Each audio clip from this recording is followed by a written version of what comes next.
Петте закони за Бехтел и ЕНКА со европско знаменце го поминаа првиот собраниски филтер. Владеачкото мнозинство очигледно не е многу загрижено за јасната забелешка од Европската унија дека европското знаменце не е оправдано и нема врска со реформската агенда, па ги протурка законските измени во прво читање. Тоа што седницата се закажа експресно за само 2 дена откако дојдоа во собрание од влада е кршење на деловникот, порача од ВМРО ДПМН кои ја напуштија седницата.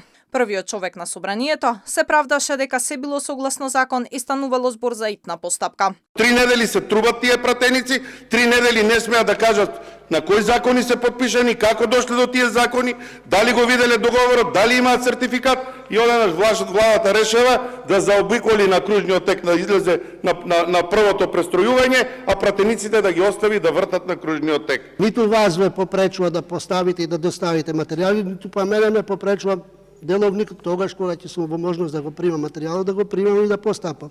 Додека во собранието власта ја турка работата, Европската унија повторно не предупреди. Евроамбасадорот Дейвид Гир изрази загриженост дека во овие закони нема усогласување со стандардите на Европската унија. Владините министри ни за ова не се многу загрижени. Дојдаа на седницата за да си ги оправдаат предлозите, но не кажаа ништо ново освен дека ова се прави за да се забрза изградбата на коридорите кои биле од суштинско значење. На седницата се појави координаторот на проектот Артан Груби, на кој пак не му беа многу интересни забелешките од опозицијата, па се му абетеше со партиските колеги. Целта на измената и дополнувањето на законот е да се овозможи забрзана реализација на градби од стратешки интерес за изградба на државни патишта, железнички пруги, магистрални гасоводи, како и други градби од јавен интерес кои се реализираат како стратешки инвестициони проекти или проекти од стратешко национално значење. За овие закони беа воглавно 62 пратеника. Грб свртеа и дел од помалите коалициони партнери.